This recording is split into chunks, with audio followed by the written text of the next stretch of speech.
Chers amis, bonjour. Nous sommes aujourd'hui à l'Armor Plage et nous avons le plaisir de vous présenter toute la gamme des bateaux Archambault. Pour nous en parler, Christophe de Cardel. Bonjour Christophe. Bonjour Pierre. Alors actuellement, nous sommes sur quel bateau? Alors on est sur le plus petit bateau de la gamme Archambault, c'est le Sprinto. C'est un bateau qui a une dizaine d'années maintenant, qui a été construit à plus de 260 exemplaires. C'est un bateau qui fait 6,50 m, qui est facile, qui est pas cher, puisqu'on est dans un budget de l'ordre d'une voiture moyenne type Golf.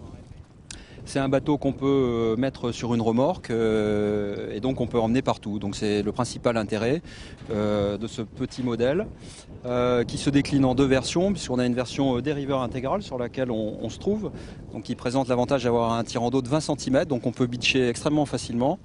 Donc la deuxième version est une version à quille rétractable, donc qui est un petit peu différente. Et donc dans tous les cas de figure, c'est un bateau assez merveilleux parce qu'il permet d'aller découvrir des coins comme ici en Bretagne Sud. On peut imaginer d'aller faire des remontées de rivières, des choses comme ça. Et l'hiver c'est facile parce qu'on met le bateau dans le jardin et c'est quasi sans entretien, quoi. Alors Christophe, quel est le bateau suivant maintenant dans la gamme Archambault? Alors le bateau suivant est le Surprise. Eh bien on y va. Alors voilà, donc nous avons changé de bateau. Maintenant nous nous trouvons sur quel bateau Christophe? Alors nous nous trouvons dans le cockpit du Surprise. Alors le Surprise, c'est un peu le bateau mythique de chez Archambault, qui a été produit à plus de 1700 exemplaires. C'est le bateau d'origine en fait. C'est le bateau qui a fait la réputation du chantier. Ouais. C'est un plan Joubert-Nivelt qui avait eu un coup de crayon magique dès 1976, parce qu'à cette époque-là, le bateau a été aligné notamment à la SNIM. Il avait commencé à tout gagner. Et 30 ans après, le succès du bateau ne se dément pas. Et on continue à en faire entre 35 et 40 chaque année, quoi. Alors, évidemment, le bateau a évolué dans toutes ces années, puisque donc même si on a aujourd'hui la même carène, aujourd'hui on est à la 4e génération de ponts donc on a travaillé beaucoup sur l'ergonomie. On a un cockpit maintenant qui est devenu très ergonomique avec tous les contrôles à portée du barreur. Donc c'est devenu en fait un bateau moderne qui a su évoluer. Et puis après au niveau de la carène et notamment des appendices, donc le bateau se décline en 3 versions. Donc on a la version de base quillard avec 1,60 m de tirant d'eau. On a une version à quille rétractable qui va caler 80 cm la quille une fois relevée. Et puis on a une version qui est très très amusante, qui est biquille, parce que Michel Joubert nous a dessiné des quilles très modernes avec une angulation parfaite. Et on a un bateau qui cale 1 mètre de tirant d'eau avec lequel on va pouvoir aller bitcher pratiquement où on veut. Le bateau reste transportable sur remorque, donc avec un véhicule de type monospace, c'est très très facile à tracter derrière. C'est un bateau le Surprise est un bateau qui est extrêmement sécurisant, qui va pas faire de coups à l'envers à son barreur. C'est un bateau rapide et facile. Alors Christophe, quel est le grand frère du Surprise? Alors le grand frère du Surprise, c'est le Grand Surprise. Eh bien on y va, on le rejoint tout de suite. Alors voilà, donc maintenant nous sommes sur le Grand Surprise. Alors quelle est la différence Christophe entre un Grand Surprise et un Surprise? Déjà la taille, bien sûr, puisqu'on passe de 7,65 m à 9,60 m. Et le Grand Surprise est un bateau qui a été imaginé dans la même philosophie, dans le même esprit que le Surprise. Donc on voulait avoir un bateau plus grand, très rapide, très fun, facile. Donc d'ailleurs son petit nom, souvent on l'appelle la mobilette. Pourquoi? Parce que c'est un bateau qui est très très facile à manœuvrer et qui est facile et très sécure aussi. Un gros avantage du Grand Surprise, comme le Surprise, c'est les associations de classe. Donc il y a un circuit de régate qui est bien rodé. C'est un bateau qui est très prisé par les entreprises de location. Donc on peut louer aussi le Grand Surprise facilement dans des sociétés de location pour aller faire des régates. Mais c'est vrai qu'à côté de ça, donc nous avons une population de propriétaires barreurs régatiers. Hormis la taille, il y a vraiment une ressemblance entre ces deux bateaux, entre le Surprise et le Grand Surprise? Oui, il y a une filiation, on reconnaît notamment des formes de design au niveau du roof, donc on voit que c'est un Archambault aussi et on voit que c'est la même philosophie. Pour autant, au niveau des sensations, on est sur un bateau beaucoup plus grand, donc la vitesse de carène fait que la vitesse est bien sûr bien plus élevée qu'en Surprise et donc le bateau est bien plus rapide. Donc les sensations sont quand même si elles se ressemblent, quand même différentes évidemment. Alors Christophe, maintenant vous allez nous présenter quel bateau? Alors on va passer sur le dernier né de la gamme, le A31. Eh bien on y va, c'est parti. Alors Christophe, voilà, donc nous avons changé de bateau, donc maintenant nous sommes sur la La 31, donc la 31 c'est quoi? C'est le dernier bébé du chantier, hein, donc il y a 1 an d'existence, qui s'inscrit dans un programme course croisière et qui a déjà prouvé qu'il savait très bien faire puisqu'il a remporté énormément de régates et de championnats à très haut niveau. Alors c'est un bateau de régate mais c'est aussi un bateau de croisière, hein, qui permet d'aller de partir une semaine avec un équipage de 4 à 6 personnes avec le confort sobre mais néanmoins suffisant donc pour repasser une semaine à bord. Alors quand vous parlez de bateau de régate, c'est bateau pour la Transquadra, c'est bateau IRC, c'est quoi exactement? Alors, la 31, c'est d'abord, dans sa configuration d'origine, un bateau de course croisière, donc un bateau qui doit naviguer avec un équipage. Donc on navigue avec 6 ou 7 personnes a priori. Et puis on a une demande qui existait déjà de temps de la 35, qui avait été plébiscitée par les coureurs de la Transquadra. Et on a à nouveau cette demande avec la 31. Et aujourd'hui, c'est un scoop, Pierre, puisque c'est le premier A31 avec la nouvelle quille à bulbe, puisqu'on décline le bateau maintenant avec non pas une quille droite mais une quille à bulbe qui permet d'avoir un centre de gravité un petit peu plus bas, d'avoir un bateau plus raide et qui sera plus facile pour naviguer en équipage réduit, soit en solo, soit en binôme. Donc effectivement on a d'ores et déjà pas mal de coureurs inscrits pour la prochaine Transquadra en A31. Rappelez-nous Christophe, c'est un mono ou un bisafran?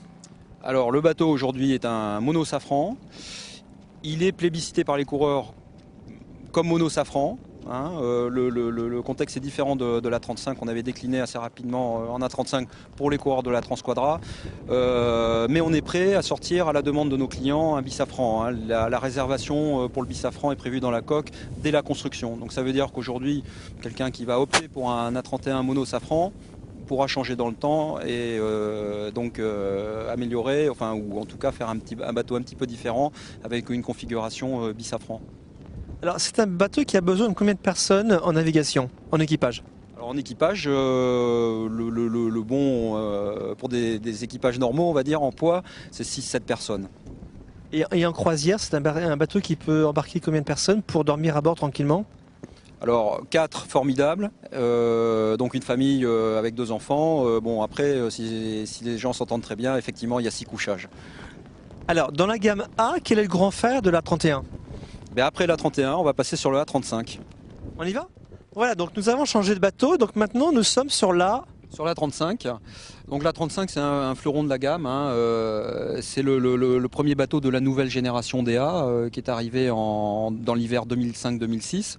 Qui a été produit maintenant à plus de 120 exemplaires, donc c'est quand même déjà un beau succès pour nous et qui a aussi gagné énormément de courses. Ils viennent gagner d'ailleurs ce week-end la Rolex China Sea Race dans la mer de Chine et il a gagné derrière la Commodore à ce Big Bay aux Philippines le week-end dernier. Donc c'est un bateau qui continue à faire des ravages entre guillemets à la fois en course en équipage et à la fois en course solo, puisque le bateau donc peut se décliner depuis sa version standard, soit pour un programme course en équipage ou soit pour un programme course en équipage réduit, ou aussi on peut faire un bateau beaucoup plus typé croisière. Alors je crois que c'est un bateau qui s'est également illustré au dernier au SPI Ouest France. Ah ben il s'est illustré au SPI West, oui, puisqu'il fait un podium, mais il fait premier, deuxième, troisième le même week-end au Grand Prix IRC Manche, et le même week-end, donc il gagne aussi la SNIM. Alors dites-nous, sur la 35, pour naviguer en équipage, pour bien manœuvrer, il faut être combien de personnes? Alors le bateau est un peu plus grand et un peu plus lourd que le A31, hein, puisqu'on est sur un bateau qui mesure 10,50 m. Donc là, à 7-8 personnes, c'est un équipage qui correspond, un poids d'équipage qui correspond bien au bateau. Est-ce qu'il existe différentes versions de l'A35? Alors les 2 principales versions donc, vont se décliner surtout comme on le voit sur ce bateau-là au niveau de l'ergonomie du cockpit, parce que dans un premier cas donc, on va avoir un cockpit dédié à la course en équipage, et dans le deuxième cas on va faire un cockpit beaucoup plus spécifique pour la course en solo ou en double, avec l'ensemble des manœuvres et des contrôles qui vont revenir sur ce qu'on appelle la console solo, qui est une console qui va reprendre l'ensemble des réglages principaux du bateau. Et en termes de quilles, de bulbes ou de safran? Alors la quille dans les 2 cas c'est la même. Au niveau des safrans, il y a une version bisafran, donc qui peut se décliner aussi pareil à la demande de nos utilisateurs. Alors quel est le grand frère de l'A35? Alors là, 35, on va passer sur l'A40 RC. On y va? Allez, on y va. Alors voilà, donc là nous sommes sur le navire amiral en quelque sorte de la gamme Archambault. Alors c'est quel modèle? Alors c'est le A40 RC. Effectivement, c'est le bateau le plus important construit actuellement par le chantier, hein, bien qu'il y ait un savoir-faire jusqu'à 50 pieds. Mais aujourd'hui, donc, on fabrique jusqu'à 40 pieds parce que ça correspond à la demande Archambault du marché actuel. Le A40 RC, c'est un bateau prévu pour la course croisière. Donc, qui s'illustre comme ses deux petits frères, le A31 et le A35, qui continuent à s'illustrer dans des championnats en France comme à l'international. C'est un bateau qui fait 12 mètres, qui pèse 6 tonnes 3 et qui nécessite un équipage d'une dizaine de personnes pour naviguer en course. Alors vous m'expliquiez tout à l'heure en aparté qu'il y a différentes versions en fait de l'A40, qu'il y a aussi des propriétaires qui choisissent ce bateau uniquement pour faire de la croisière.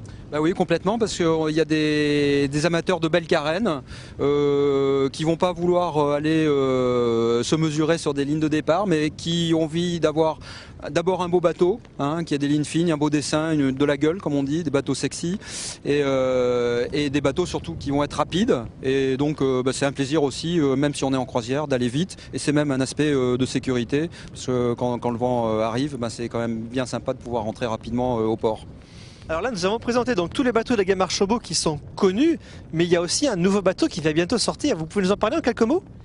Oui, alors le nouveau bateau, c'est le M34. Donc c'est un concept de bateau totalement différent sur lequel on travaille maintenant depuis pratiquement un an et donc qui sort dans le cadre d'un concours organisé par les propriétaires de l'épreuve du Tour de France à la voile et qui ont souhaité renouveler le Moom 30 qui était un petit peu vieux en fin de course, qui voulait avoir un bateau plus puissant, plus marin et qui ont lancé un concours. Donc il y a eu un concours international qui a recueilli 23 projets très intéressants et c'est Archambault qui a été retenu. Et donc nous sommes maintenant dans la dernière phase de construction puisque nous sortons la première coque d'ici 2 semaines et le bateau va commencer à naviguer, le numéro 1 va commencer à naviguer courant mai.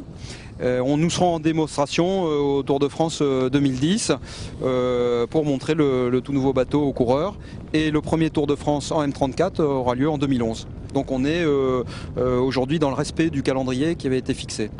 Donc maintenant, après Christophe de Cardrel, pour nous parler du M34, c'est Cyril Le Gloet qui va nous en parler, mais de façon beaucoup plus précise. Bonjour Cyril. Bonjour. Alors le M34, on attend tous avec impatience ce nouveau bateau. Vous pouvez nous parler un petit peu sur sa construction, sa mise au point, le blog, enfin tout ce qui nous intéresse sur ce bateau.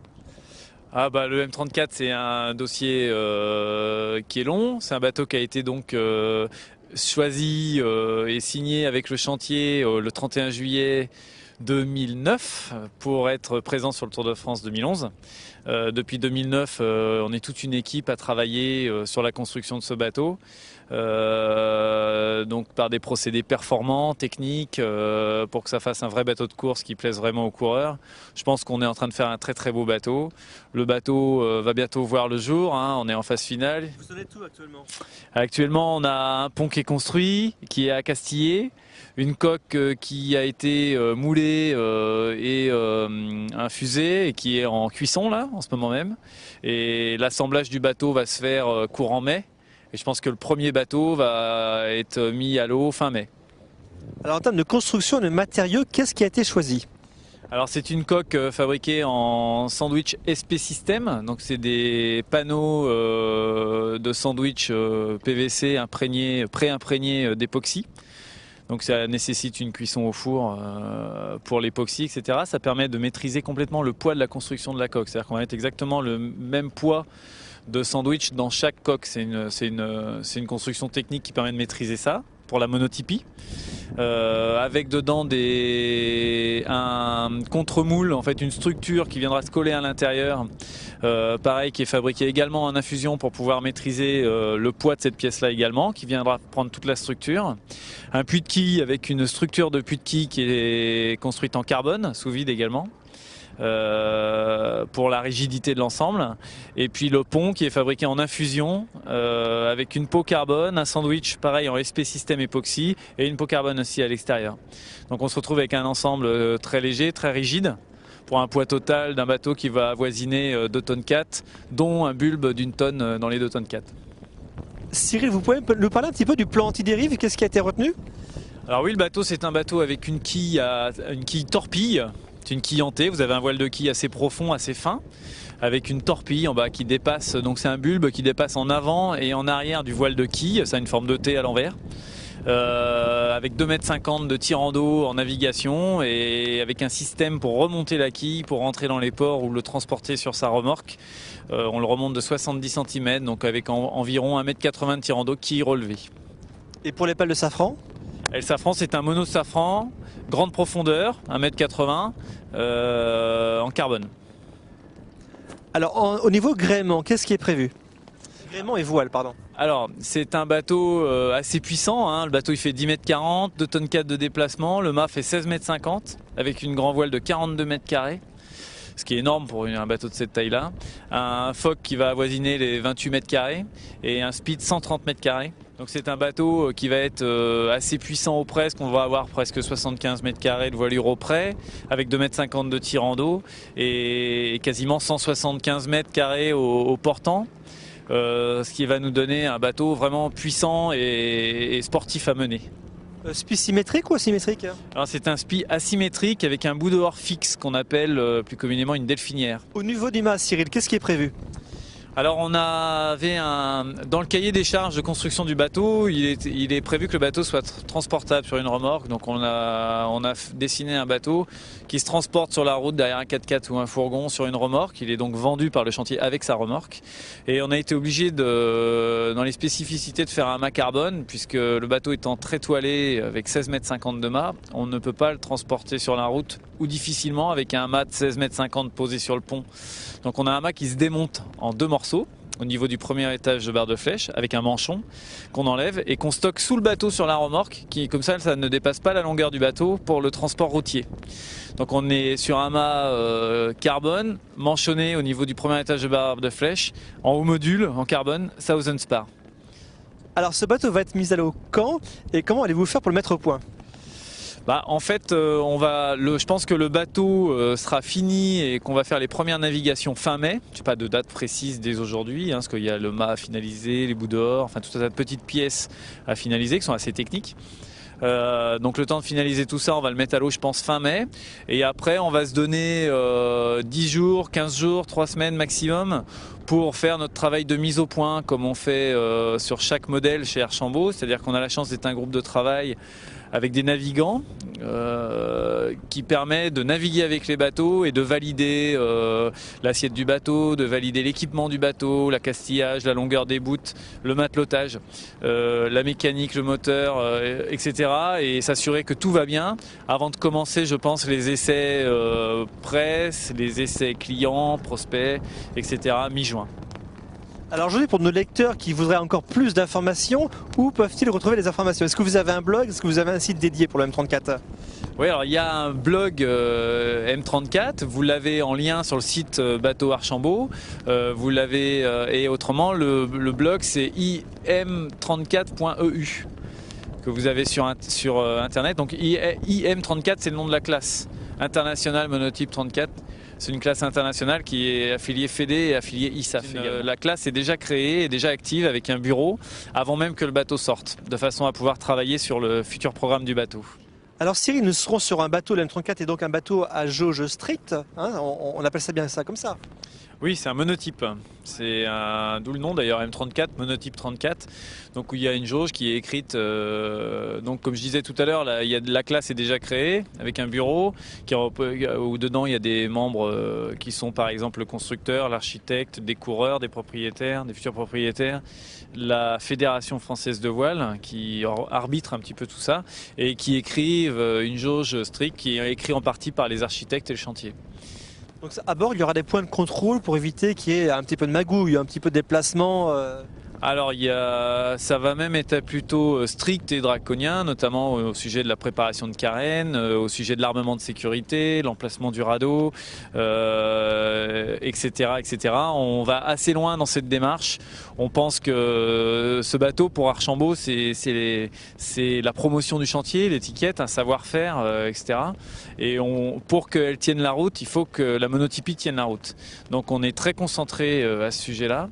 Et on va essayer de faire en sorte que tous les ingrédients de la jauge soient impossibles à modifier. Alors Cyril, vous pouvez nous parler un petit peu du programme de navigation dans ces prochains mois? Donc à partir du mois de juin, on va faire donc les essais des clients qui ont commandé un bateau, les essais des potentiels acheteurs du bateau, mais aussi les essais presse, les essais des coureurs, des différents partenaires du projet.